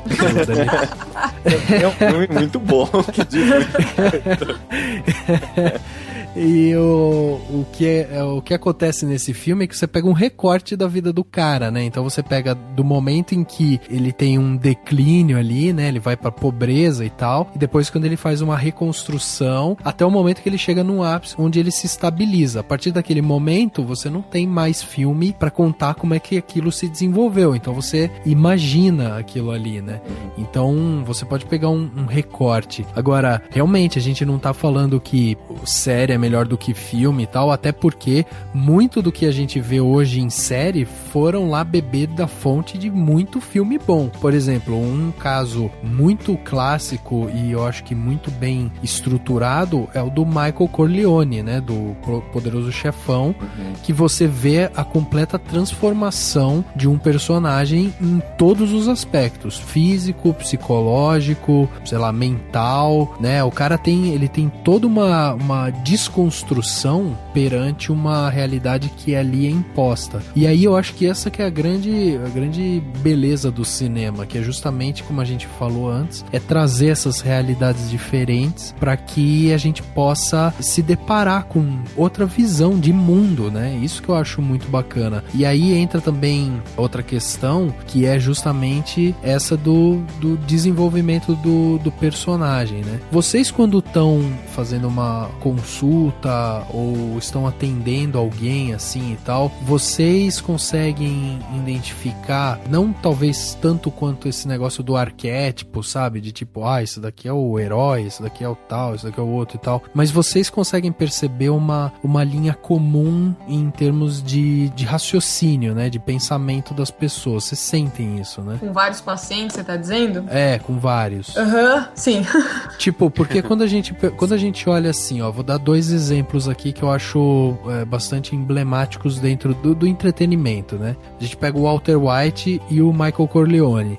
São 2 personagens que eles acabaram sendo transformados pelo meio. Assim, eles começam de uma certa forma com um tipo de personalidade, que eu não vou dizer se é boa ou se é ruim, né? Mas eles começam com um tipo de personalidade e devido a inúmeras situações e traumas, inclusive, eles vão se remodelando até chegar numa outra personalidade no final dessa história. Então você vê todo o ciclo de transformação dele. E eu acho que isso é muito emblemático da nossa sociedade, né? A gente consegue perceber muito que o quanto que a violência, o quanto que determinadas mensagens repetidas e tal, elas acabam, assim, impactando nesse pensamento comum que rodeia todo mundo. Não tem isso? Sim. Você até respondeu a sua pergunta, né? Se a gente percebia olha aí. em vários... Não, se a gente percebia em vários pacientes alguns traços em comum, né? Enfim, tudo mais. E você percebeu, por exemplo, Don Corleone com o Walter White aí, traçou o seu paralelo de que eles tiveram uma experiência parecida e por isso eles se comportaram de determinada ou determinada maneira, né? Então você mesmo percebeu através dos filmes uma característica que eu sou o criador, né? Depois eu vou passar pro Daniel fazer o teste do arquétipo. O arquétipo de Zeus, né? Tipo... Mas, sabe um ponto importante que eu acho? Que é o seguinte, né? Eu acho que isso que você falou, Rafa, é fundamental, assim, né? O quanto que, através do cinema, ou até através da própria psicologia, a gente vê isso muito na faculdade, na clínica e tudo mais, a gente consegue ir compreendendo como o meio, como o contexto no qual aquela pessoa está inserida, acaba constituindo quem ela vai se tornar, né? Mas uma coisa que me chama muito a atenção, por exemplo, é quando você pega os filmes do Zé Padilha, né? Que me parece que, assim, uma preocupação grande que ele tem é justamente mostrar o outro lado da moeda, né? Mostrar a gente tá muito acostumado a ver um ponto de vista só, né? Por exemplo, quando a gente fala do bandido ou quando a gente fala do Que Horas Ela Volta, né? Que não é dele, mas enfim. Então, acho que um movimento importante que tá acontecendo dentro do cinema e dentro de algumas séries é justamente pegar o outro lado, né? O outro ponto de vista. Peraí, como é que a empregada doméstica vê essa situação que ela tá inserida, né? Como é que é estar ali como um observador dentro do filme? Você até chegou a comentar isso no podcast, né? Parece o tempo todo que você tá com uma cadeira ali, né? Dentro da situação, você tá observando a situação se desenrolar, né? Exato. E o Zé Padilha, ele trabalha muito com isso também. Então, veja nessas situações o poder de transformação que o cinema pode trazer, né? Quando ele traz um novo olhar para uma situação que parece que já foi batida e repetida milhares de vezes, né? E eu acho uma coisa interessante que você disse, Gui, que tem a ver com essa questão da individualidade do coletivo, é que eu acho que a gente, como sociedade, também tá passando por uma transformação de deixar de ser uma sociedade absolutamente unilateral para ser uma sociedade mais pluralista, né? Então, se a gente for pensar e ampliar, antes, homem e mulher só podiam se casar, e as mulheres ficavam em casa e não podiam trabalhar. E isso tá se modificando e a gente tá percebendo que existem 1 milhão de jeitos de se fazer as coisas, né? E 1 milhão de jeitos de viver e tudo mais. E deixando de ser só uma parte pra se tornar mais uma coisa mais comunicativa, né? Então, por exemplo, no cinema, no filme da Regina Casé que você disse, talvez antes seria muito estranho a gente pensar em gravar um filme com o ponto de vista de uma empregada doméstica, por exemplo. E agora é uma coisa totalmente aceita e bem vista. Sim. Né? É isso mesmo, legal. Tem uma parte que eu tava lembrando aqui enquanto vocês estavam falando, principalmente dessas camadas, né, de sociedade, de outro ponto de vista e tal, e eu tava lembrando de quando eu tava vendo um bastidor, assim, né, da parte do Breaking Bad, e eu achei muito interessante a forma como eles construíam os personagens, né? Então eles tinham quase que uma lousa, um painel, e aí o cara colocava lá o nome do personagem no centro, e aí ele ia criando as relações afetivas ou as relações humanas e tal, tudo ao redor. E ele ia conectando todas essas relações para ele ver o mapa completo do que estava influenciando aquele personagem. E aí ele ganha essa tridimensionalidade que a gente estava falando antes, né? Porque a partir do momento que o diretor, ou que o produtor, ou que o roteirista entende todos os impactos que o personagem está sofrendo, ele consegue mostrar, ilustrar aquilo de alguma maneira dentro do seriado, né? Então isso é muito, muito bacana. Eu acho que esse mapa, ele ilustra bem também essas várias vertentes de pontos de vista diferente, porque se você tinha lá o Walter White no centro, aí você tinha a esposa dele num outro canto, mas que tem uma relação com ele ali, tá, mas como que ela é impactada pelas ações do Walter White? Então você tem uma série de ramificações ali, né, cria-se quase que uma teia de ações que acabam impactando na personalidade desse personagem. E aí é legal essa parte de construção mesmo, porque a gente vai entendendo como que o cara vai chegar até lá. E aí bate um pouco também com outra tendência que a gente vê no cinema, que são muito desses spin-offs, né? Que os caras, tipo, não, eu quero contar como que o Hannibal se transformou no Hannibal, entendeu? Não quero mais mostrar que ele é um cara maluco, um serial killer e não sei o que. Não, eu quero mostrar da onde ele veio, como que ele se transformou naquilo e tal. E nisso você tem uma série de impactos psicológicos ali que vão transformar ele nessa criatura quase que diabólica ali, né? Essa parte de vilões, eu fiz toda essa introdução só pra entrar na parte de vilões, vocês perceberam, né? Essa parte de vilões, assim, a gente tá falando muito de conceitos, até de filmes que a gente quase que tem esses filmes como comuns, né? Não existe muito um vilão, não existe, tem situações no cotidiano que constroem aquele personagem e tal, mas e o vilão? E o cara que tem esses problemas, ele busca, né, essas conquistas e tal. Vocês acham que é importante a criação de vilão, não necessariamente de um personagem, mas de uma situação, de um cenário, de alguma coisa ali que influencie, né, o personagem principal? Vocês acham importante ter esse contraponto do raciocínio lógico para que as pessoas sejam estimuladas a pensar ou estimuladas a raciocinar de um outro ponto de vista? Vocês acham que o vilão, ele eu quero analisar um pouco a frase que o Gui falou no começo. Que o vilão só existe por conta do herói, né? O herói, isso, exato. O contrário. Os heróis só existem por causa dos vilões, né? Isso. Como é que foi, Gui? Relembra, gente. Não haveriam heróis se não fossem os vilões. Exato, exatamente. Mas aí também a questão a discussão do ovo e da galinha, não é? Tipo... Eu acho que é uma questão mais bem e mal, né? O que seria do bem? Ou a gente saberia o que é bem se a gente não soubesse o que é mal? É verdade. Ou o bem só existe porque tem a outra polaridade mal? Porque senão seria alguma coisa neutra. Sim. Exato. Então, por exemplo, o herói só é herói porque tem alguém que faz tudo errado pro herói poder ir lá e arrumar e fazer tudo certo. Senão ele não teria que arrumar e ele não existiria. É verdade. Então, eu acho que a Ana pode falar melhor sobre isso do que eu, mas quando a gente pega a perspectiva do Jung, por exemplo, né? O Jung, ele fala muito sobre a sombra, por exemplo, né? Ou sobre o yin-yang, por exemplo. Então, ele fala muito sobre esse equilíbrio, né? Que tem que existir. Então, você pergunta, por exemplo, do vilão, ou enfim, eu acho que o vilão é fundamental. Eu acho que é fundamental pra história, porque é justamente ali que acontece o conflito, né? E a partir do conflito que a gente se desenvolve, né? A partir do conflito que eu preciso pensar em novas estratégias, em novas soluções e tudo mais. Se eu não tenho conflito, eu tô estabilizado, né? Eu fico numa situação confortável. Então eu acho que isso é fundamental, assim. E aí você começa, em diferentes filmes, você começa a brincar com essas polaridades, né? Tem filmes que você joga pros dois extremos, né? Tem filmes em que você coloca mais pro meio, enfim. Em que você coloca muito do herói no vilão, né? Eu gosto muito daquela conversa que tem do último Batman, agora como que é o nome? Com o Coringa, que foi com o Heath Ledger, inclusive. Tá. Cavaleiro das Trevas. Cavaleiro das Trevas, isso. Eu gosto muito de uma conversa que eles têm, né? Em que o Coringa fala isso pro Batman, né? Ele fala, basicamente ele fala, bem, eu sou você, eu tenho coragem de fazer as coisas que você não faz, né? Então eles falam, a gente é muito parecido. Então eu acho que essa polaridade, assim, enfim, esse diálogo que existe entre ambas as partes, eu acho que é fundamental para a criação da arte, do cinema, enfim.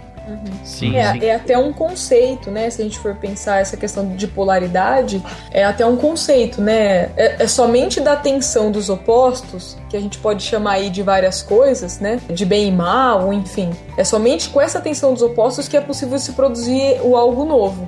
Então, por exemplo, quando você fala que o vilão é essencial, com certeza ele é essencial para surgir uma crise ou para gerar essa tensão com o bonzinho, o herói, para daí ser criada uma crise, para daí essa crise possa se resolver e virar alguma coisa nova, né? Então, assim como o vilão é muito importante, o herói também é muito importante para que ele possa resolver toda essa crise que acontece. Sim, sim.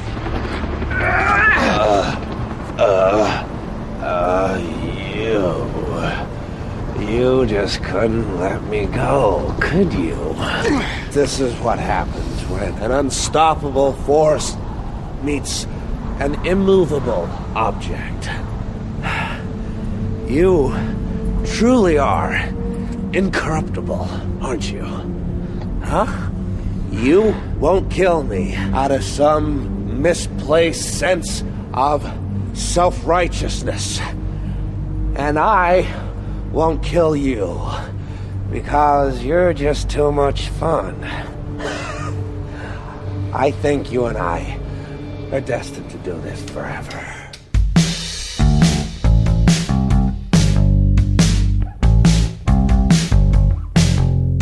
E é muito interessante pensar essa questão do vilão como sendo quase que assim, uma antítese do herói, mas também muito em comum, porque eu acho que isso é muito característico de filmes, livros e muitas coisas que a gente vê, porque eu pensei agora, um que é muito claro, que isso tudo é muito claro, e daí entra a questão da jornada do herói, é o Harry Potter, né? Tem toda a questão da jornada do herói, e em vários momentos o Harry Potter se identifica com o Voldemort. Sim, ele fala, peraí, eu sou parecido com esse cara, né? E tem vários momentos, não necessariamente com essas palavras, mas que tem o Dumbledore, que é o sábio, né? Óbvio, né? O cara que vai lá e vai dar as dicas, vai dar a base toda pra ele, que ele fala, são as nossas escolhas que fazem quem a gente é. Então, quer dizer, você tem, enfim, a mesma, quase que uma mesma história, tipo, os dois órfãos, duas pessoas que tiveram muita coisa semelhante na carga dramática deles, na carga de vida e tal, na história de vida deles, e foram as escolhas que eles fizeram que fez com que eles tomassem rumos completamente diferentes, tornando-se o completo oposto do outro, né? Sim.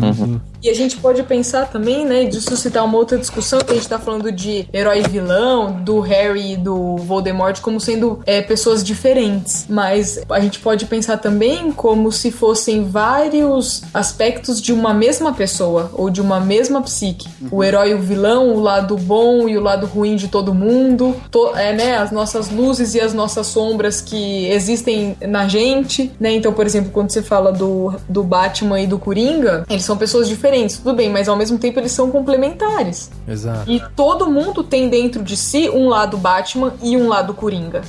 Sim. Né? E entra daí, aí, não sei se vocês vão concordar comigo, não entra também a questão dessa, justamente da projeção do tipo, vamos supor que eu tô numa situação em que eu sinto um ódio muito grande de uma pessoa, e no fundo esse ódio que eu sinto dessa pessoa é porque ela tem coragem de fazer algo que eu não tenho, ou porque ela faz aquilo que eu adoraria ser, ou sabe assim, talvez tenha isso um pouco, né? A gente tá só supondo, né? Não, exatamente, né? Claro. Não, sério, eu não eu tô usando totalmente suposições, assim, eu não odeio ninguém, pelo menos conscientemente eu não odeio ninguém. Não que eu saiba, né? Não que eu saiba, mas assim, eu tô dando esse exemplo justamente pra gente pensar, porque pode ter muito disso, né? O Batman ficar com ódio do Coringa porque ele tá, de uma certa forma, ele sente um pouco de inveja, porque o Coringa não tem determinadas preocupações que ele tem, não tem determinado código de honra que ele tem. O Voldemort, o Harry Potter, no fundo, adoraria poder tomar uma decisão totalmente talvez desapegada, brutal, né? exato. Desapegar e tal. Não sei como que vocês enxergam isso, se vocês concordam. Eu acho que é bem por aí mesmo. É exatamente isso. Conforme vocês estavam falando, lembrei aqui de um outro filme que eu acho que é muito legal, acho que tá bem relacionado com o que a Ana tava falando, que é um filme que chama Identidade. Eu não sei se vocês já viram esse filme. Ele é um filme, deixa eu ver se eu acho o ano que ele é de 2003. Inclusive, quem atua nesse filme também é o John Cusack, né? Sim. Que ele fez também o outro também do quarto lá, 1408, enfim. Exato. E esse filme, também dando um spoiler aí, mas, pô, já é um filme de 12 anos atrás. Sim, né? Pô, já era pra ter assistido, né? Exato, por favor. Mas uma questão muito legal desse filme é justamente isso. A sacada desse filme é essa, né? Que vai se desenrolando uma história em que você tem aí 5 personagens diferentes, né? 5 ou 6 personagens diferentes, e vão acontecendo alguns crimes, assassinatos e tudo mais. E a grande sacada do filme é que depois, no final, a câmera, como se a câmera fosse se afastando, assim, né? E a câmera chega um momento que tem um corte e que ela sai de um cara. Isso, exato. E é um cara que tá numa cadeira de rodas e tal, enfim, tá numa instituição e tudo mais. E toda aquela história aconteceu dentro da cabeça dele, enfim, né? Exato. Fez parte da imaginação dele. Então isso é muito legal, assim, o quanto que cada um daqueles personagens, na verdade, constituíam, né, diferentes aspectos da personalidade dessa mesma pessoa, né? É isso. Uhum. Uma outra sugestão que eu acho que pode ser legal pra continuar a discussão, enfim, desse tema e tudo mais, a gente comentou lá no começo um pouco sobre o Jung, né, e sobre o Freud e tal, que eu acho que os dois talvez sejam os que mais contribuíram para esses conceitos que a gente tá discutindo aqui. E tem um filme que, assim, apesar de todo o romance, assim, é muito romanceado, meio floreado e tudo mais, que chama Um Método Perigoso, né? Sim. Que conta justamente um pouco, assim, da história de cada um dos dois em conflito com o paciente, né? Se eu não me engano, é Ana O. Não, é a Sabine Spielheim. É isso. Ah, legal. Com o Michael Fassbender, com a Keira Knightley. Isso, né? então. E é um filme bem legal, assim, que eu acho que, assim, retrata de certa forma, né? Ou apresenta, pelo menos, quem são esses caras que são personagens, ou são personalidades tão importantes dentro da psicologia ou da ciência como um todo, né? Legal, dica boa. É legal porque nesse filme você tem justamente os dois, né? O Jung e o Freud, e vividos por atores que hoje já estão na modinha, né? Então pode ser que a galera realmente vá atrás, porque o filme de 2012 também não é velho e tal, né? Então... Sim. Tem um antigão também que é só sobre o Freud, né? Um filme mais... Para Além da Alma. Além da Alma, é. Além da Alma, é. Que é bem... Isso, exato. Esse daí é bem velho.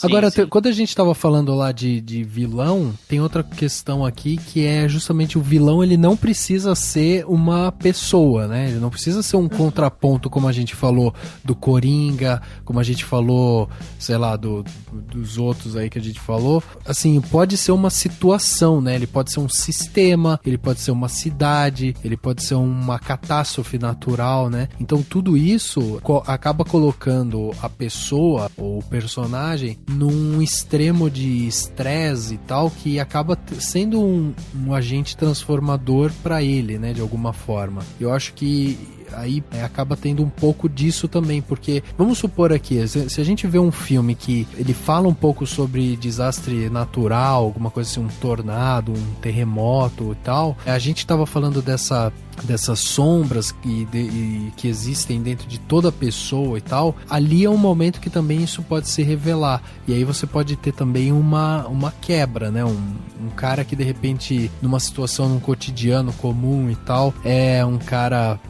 normal, que não tem problema nenhum e tal, mas numa situação de catástrofe o cara se transforma, o cara vira líder da comunidade que tem a água e não sei o que, e o cara mata quem chega perto e tal. Então tem muito isso, né? A gente viu bastante isso no The Walking Dead também, né? Que, tipo, uma situação, assim, apocalíptica que o pessoal fica realmente no extremo, né? E o vilão de um filme pode ser o próprio, de um filme, de uma história qualquer, pode ser o próprio herói. Dentro dele, exato, ele convive com esses dois lados, né? Assim, que daí justamente a questão de que todos nós temos todos esses arquétipos fazendo parte da gente. A gente pode pensar essa questão do vilão como símbolo vilão, né? Mais do que como uma pessoa vilã, né? Exato. E esse vilão pode ser várias coisas, porque como símbolo ele pode tomar vários corpinhos diferentes. Pode ser a terra, pode ser uma condição climática, pode ser uma pessoa, mas pode ser um animal, pode ser várias coisas. Ele traz essa simbologia desse vilão, esse arquétipo de vilão que pode habitar vários corpos diferentes. Sim, exatamente. Aliás, só para as pessoas entenderem, eu tava vendo aqui é muito legal como existe um histórico de estudiosos, né? Influenciou muito, né, o cinema, a indústria cinematográfica, porque a gente tem o Freud, né, que criou a psicanálise, a questão do sujeito, o Jung logo depois dele, eles até, né, conviveram e tal, que criou essa questão dos arquétipos que parte da ideia do inconsciente coletivo. Aí teve um cara chamado Joseph Campbell que criou a questão da jornada do herói, que parte justamente do arquétipo do herói e estrutura essa jornada. Tem diversos mitos, diversas lendas, diversas histórias, incluindo até desde a Ilíada até a própria história de Jesus Cristo, que a gente conhece. E tem um cara chamado Arnold van Gennep, que estudou os ritos de passagem, né? Existem ritos de passagem pelos quais passa o herói, ou não sei se teria a ver com a passagem de um arquétipo para o outro, não sei, mas todos esses teóricos trouxeram material para que pessoas da indústria cinematográfica criassem. Tem um livro, né, que fala sobre a estrutura mítica do herói para roteiristas, e o cara que desenvolveu, o principal cara, que foi chama Christopher Vogler, ele criou isso inicialmente pra Disney, mas depois passou pra Hollywood inteira, e ele que trabalhou no roteiro, que trabalhou na produção dos filmes como Pequena Sereia, Mulan, aí depois ele foi fazer o Matrix. Então, quer dizer, esse conceito, ele pode até ser, em alguns momentos, uma espécie de inconsciente, né? O roteirista cria sem saber que tá representando todos esses conceitos, mas em muitos momentos ele foi totalmente consciente. As pessoas vão fazer histórias com essa estrutura de jornada, porque a gente sabe que isso atinge o público da maneira que a gente quer, né? Isso é interessante também de pensar, de entender. É isso aí. A gente tem, tipo, vários tipos de personalidade dentro dos cinemas, né? Mas vocês consideram que tem algum tipo de filme ou algum tipo de mensagem que possa ser prejudicial para as pessoas ou não? Todo tipo de filme, todo tipo de mensagem ali, ela pode, de alguma maneira, atiçar. É óbvio que a gente não... Vamos descartar aqui alguma coisa que seja, tipo, de cunho preconceituoso, racista, homofóbico, qualquer coisa desse tipo. Apologia ao terrorismo, né? Não, lógico. Eu tô falando assim, se vocês acham que tem alguma coisa, alguma característica que vocês consideram que possa ser de alguma maneira prejudicial ao desenvolvimento humano de alguma forma, sabe? Tem alguma coisa disso ou não? Porque eu tô perguntando isso, eu vou dar um exemplo pra vocês. A gente criticou muito aqui, tanto Crepúsculo quanto 50 Tons de Cinza. Os dois filmes a gente criticou por ele dar uma mensagem subliminar de quase que de... Como que a gente pode falar, Dani? Não sei. De submissão da mulher em relação ao homem. Isso. Exato. A gente criticou muito por isso, assim, por ele trazer quase que essa mensagem. Porém, é óbvio que essa é a ótica que a gente vê ao identificar o filme, ver o filme, quase que, assim, analisando ponto a ponto, pensando em diálogo, roteiro, ângulo de câmera, fotografia e tal. Então a gente olha de uma outra maneira, né, que não a maneira comum, né, vamos dizer assim. Só que quando você vai conversar no dia a dia, tem muitas mulheres, tem muitas meninas que gostam dos dois filmes, entendeu? Ou porque acham que o 50 Tons de Cinza ele traz uma mensagem que tipo que é sedutora e tal, e que elas ignoram talvez essa parte das mulheres acabarem sendo quase que submissas ali, mas elas pegam mais por uma coisa, sabe, o cara, o jeito que o cara tem, sei lá, pega ela e não sei o que, então é uma coisa muito mais, sei lá, carnal. E no Crepúsculo as meninas às vezes olham com um ar mais romantizado também e tal. Então, tipo, quando a gente critica isso, é essa a nossa visão. Agora, vocês acham que, tipo, esse tipo de discurso, ele pode trazer algum tipo de problema para essa construção da sociedade ou não? Vocês acham que tudo pode ser relevante ou interessante do ponto de vista psicológico? Eu acho que esse é um ponto muito, muito bom. Você vê que você é o hoster aqui do podcast, então eu te elogio muito. Então... Além de ser o irmão mais velho, né? Senão eu te dou chocolate depois. Então, mas, assim, são realmente dois pontos muito bons, assim, porque eu não sei te dizer se causam um problema tal, mas eu coloco duas questões que pra mim ficam muito importantes nessa situação. A primeira é o seguinte: a gente tem filmes em que nos mostram o outro lado da moeda, como por exemplo a gente viu alguns do Zé Padilha ou de outros diretores e tudo mais, e a gente tem filmes em que nos ajudam a manter o status quo, né? Uhum. Então, quando você traz, por exemplo, um filme que nem um Crepúsculo, quando você traz um filme, como por exemplo, eu até fiz uma crítica escrita, deixei lá no Cinemação, sobre o Confissões de Adolescente, né? Esse novo que saiu. Sim. É um tipo de filme em que ele não acrescenta, ele não propõe uma nova perspectiva de debate, de discussão, de perspectiva, né, de emancipação. Ele simplesmente reproduz o que a gente já vê aqui todos os dias, né? Então, assim, o Crepúsculo, ele põe talvez essa questão, né, da submissão da mulher, de esperar o cara perfeito e tudo mais, que já é uma ideologia muito disseminada, né, culturalmente falando. Então, eu acho que tem filmes que eles vêm e eles reforçam ainda mais essa perspectiva.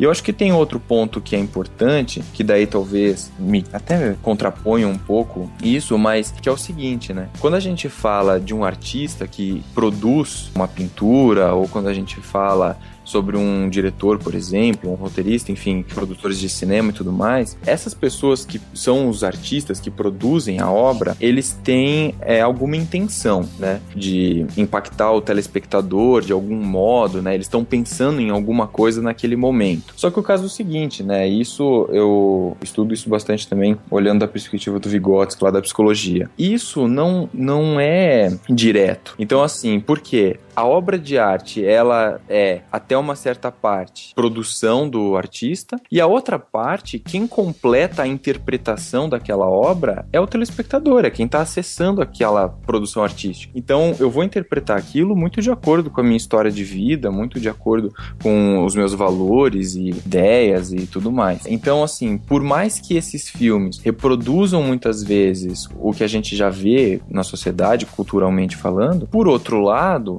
eu, como telespectador, vou trazer a minha interpretação daquele filme, né? E isso pode me agradar mais ou menos, de acordo com a minha história de vida, enfim. Eu acho que são coisas que estão muito relacionadas. You see, so I couldn't help but notice certain things, certain similarities between Tom Riddle and me. I see. Well, you can speak Parcel tongue, Harry. Why? Because Lord Voldemort can speak Parcel tongue. If I'm not mistaken, Harry, he transferred some of his powers to you the night he gave you that scar. Voldemort transferred some of his powers to me. Not intentionally, but yes. So the Sorting Hat was right. I should be in Slytherin. It's true, Harry. You possess many of the qualities that Voldemort himself prizes. Determination, resourcefulness, and if I may say so, a certain disregard for the rules. Why then did the Sorting Hat place you in Gryffindor? because I asked it to. Exactly, Harry, exactly. Which makes you different from Voldemort. It is not our abilities that show what we truly are. It is our choices.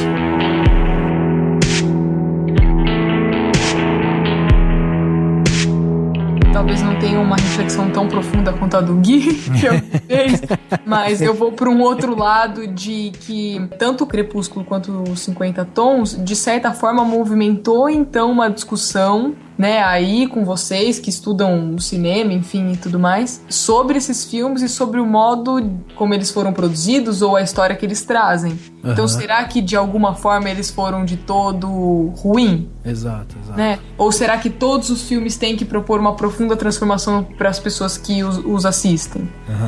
A gente não pode esquecer, né? A gente fica aqui achando que, por exemplo, na humanidade tem pessoas que fizeram muita diferença, assim como tem filmes que fazem muita diferença, mas tem um monte de gente que vai passar pelo mundo que a gente nem sabe que existiu e que fez diferença para poucas pessoas, né? Num núcleo menor, assim. Por que não um filme também fazer sucesso ou agradar um público menor e pequeno? Sim, exato. Você consegue perceber que o psicólogo tem a terrível mania de fazer mais perguntas para outra pergunta? Enfim, vocês vão me falando, eu vou pensando todas essas coisas, né? Enfim. Exato. E vou te dizendo, não sei responder direito, assim. Te dar uma resposta fechada sobre sim, não.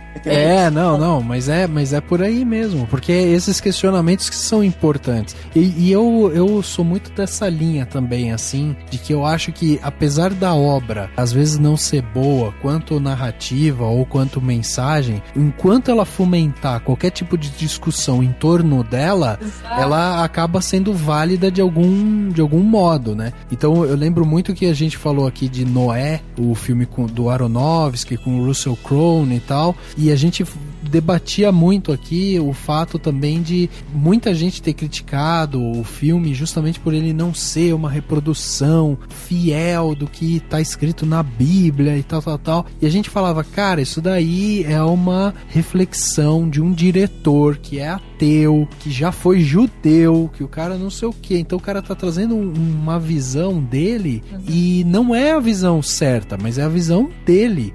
E aí você pode concordar, dizer que ok, eu vou lá e assisto o filme e tento entender as analogias que ele tá fazendo, ou não, ou eu vou lá e assisto o filme por entretenimento e pronto, acabou e tal, não tem problema nenhum.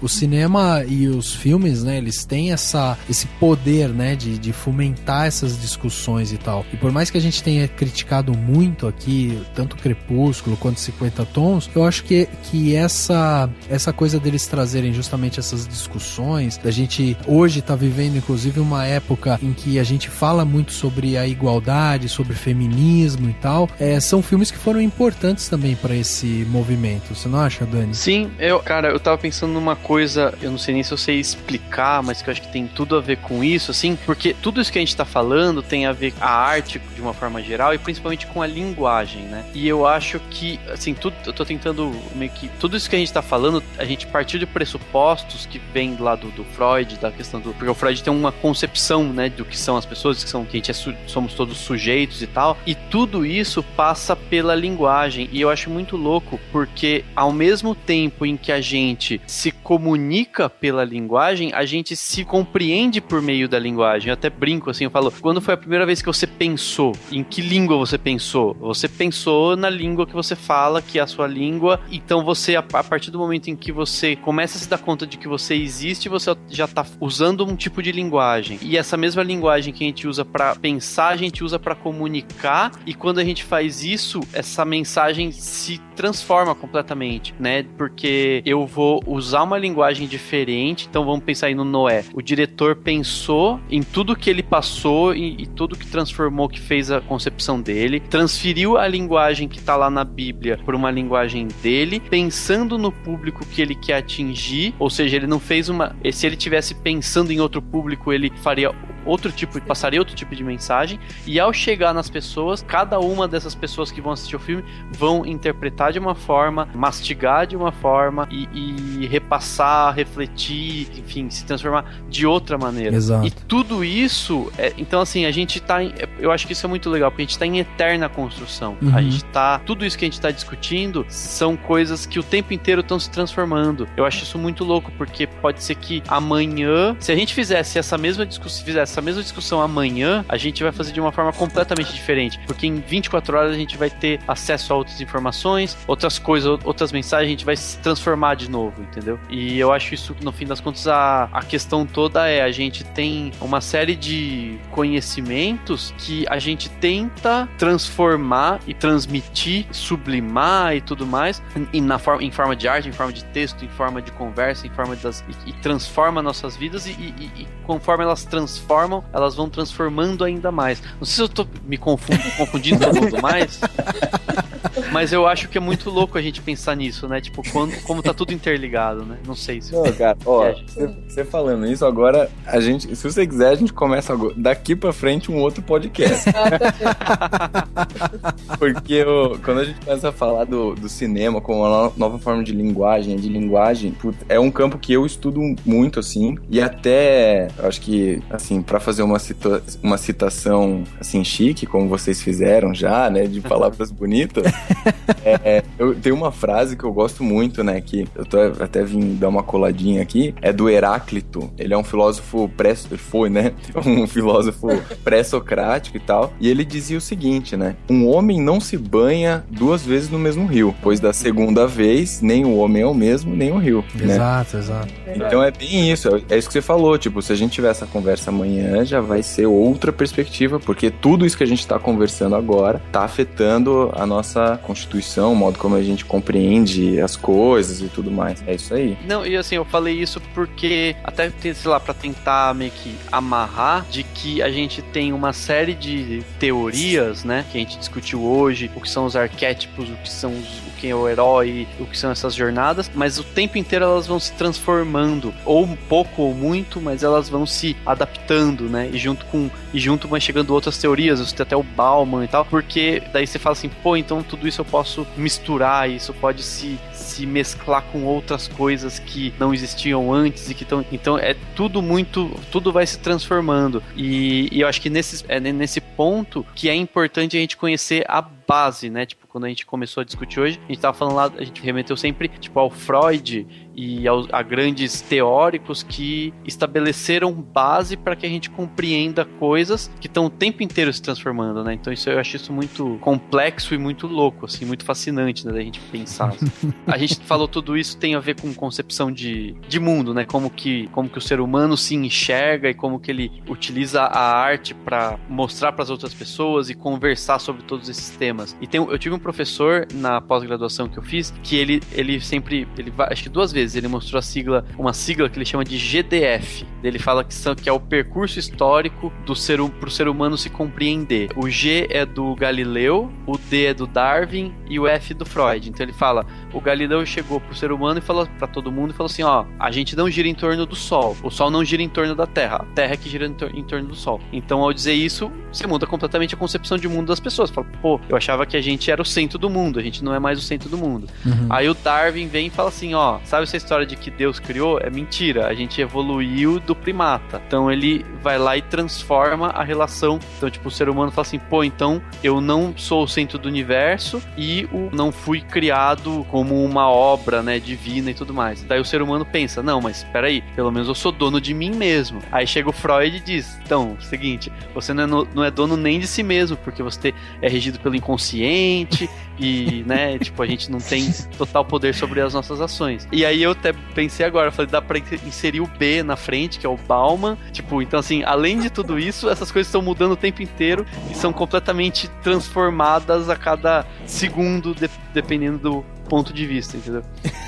Então eu acho legal isso, tipo, como que o ser humano aos poucos ao longo da história, vão chegando bases teóricas que vão fazendo a gente transformar a forma como a gente enxerga o mundo e se enxerga, né? Muito louco isso. Muito louco. É isso aí, eu vou esperar o livro. Exato, eu acho que a gente pode comprar.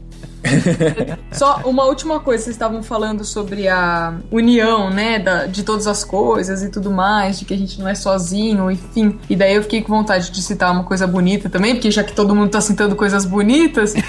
E tem uma frase do Campbell que o Daniel falou, né, como um dos teóricos que a gente vai desenvolver da teoria e tudo mais, que ele diz uma coisa muito bonita que tem a ver com a gente, com a sociedade, com a natureza, que tudo que acontece, né? Que ele diz assim, que o objetivo da vida é fazer com que o batimento do seu coração combine com a batida do universo, para corresponder à sua natureza com a natureza. Olha, então, que legal.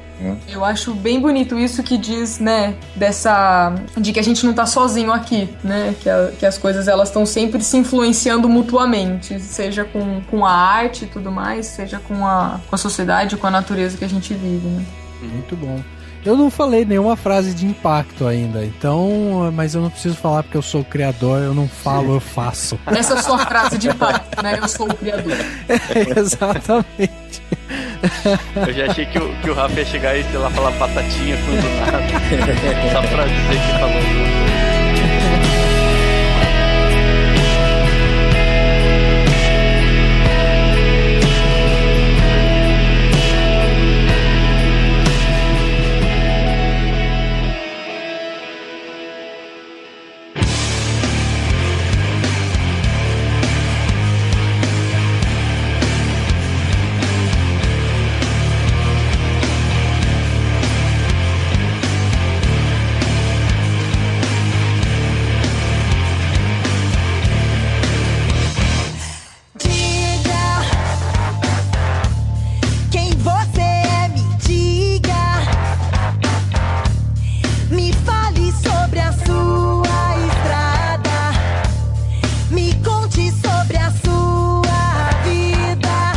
Chegando ao final de mais um podcast, agora o podcast Cinemação número 154, conversamos, a gente não só conversou, a gente filosofou, a gente falou sobre personagens, sobre vida, sobre evolução humana, o Daniel falou coisas sem sentido, foi demais. Eu juro que eu não fumei maconha, Pois é, cara, foi um papo muito legal mesmo. Eu acho que as pessoas que escutaram vão conseguir absorver isso de várias maneiras, isso que vai ser mais legal. Então não deixem de mandar pra gente o seu feedback sobre esse papo. O que você absorveu disso? Qual que é a sua filosofia, né, por trás disso? Como que você vê essa construção e essa desconstrução de personalidades, de personas, né, dentro do cinema, no mundo e tal? É muito bacana a gente receber esse feedback. E, obviamente, a gente tem que agradecer aqui, tanto a presença da Ana quanto do Gui, e eu gostaria que vocês deixassem aí o meio de contato, né? Ana, tem algum lugar que as pessoas possam ver, conversar com você, ver as coisas que você faz e tal? Tem algum meio que as pessoas possam chegar até você, te mandar mensagem? Sim, tem sim. Então eu sou psicóloga clínica e eu acabo dividindo alguns pensamentos meus e algumas reflexões que eu vou tendo, seja do consultório, ou seja de mim mesmo e das discussões que eu vou tendo num blog. Ah, legal. Então o pessoal pode visitar o blog, tem a parte dos comentários, pode deixar os comentários e as opiniões, tem o meu telefone da clínica, se quiser ligar lá pra bater um papo, enfim. Legal, legal. O endereço do blog é anaterradl, D de dado, L de leão, .blogspot.com.br. Então, legal, se o pessoal bacana. Quiser visitar lá, estão super convidados. Muito bom. Então, fica aí esse convite. E você, hein, Gui? Você é autor aqui do Cinemação e se as pessoas quiserem falar com você... Olha, eu sou um dos mais antigos e menos prestigiados autores do Cinemação.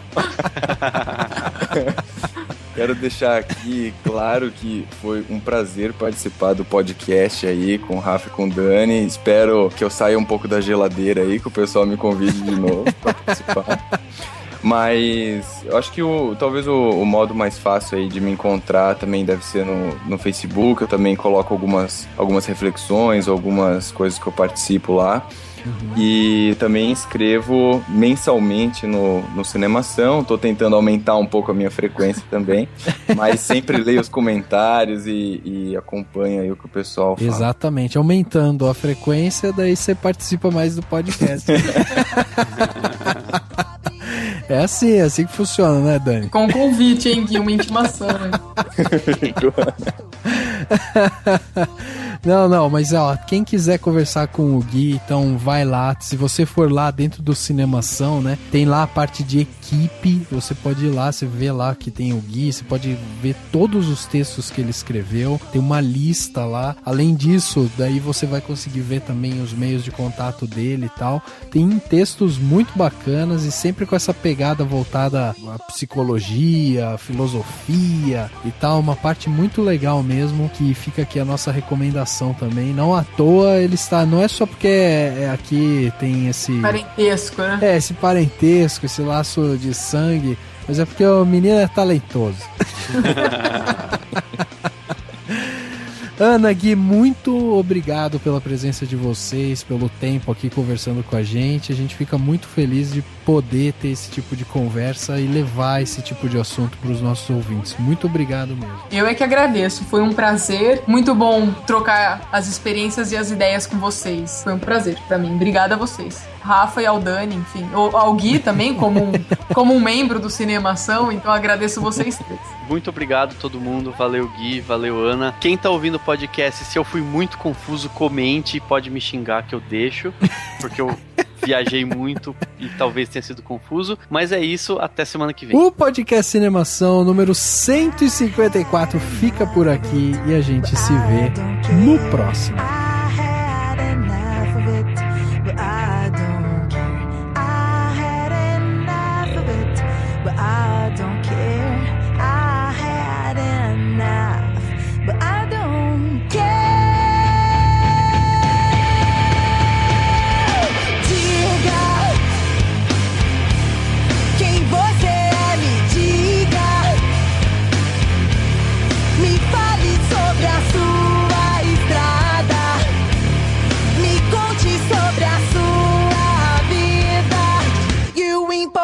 É ser você, mesmo que seja estranho, seja você, mesmo que seja bizarro, bizarro, bizarro, mesmo que seja estranho, seja você, mesmo que seja bizarro, bizarro, bizarro, mesmo que seja estranho, seja você, mesmo que seja bizarro, bizarro, bizarro.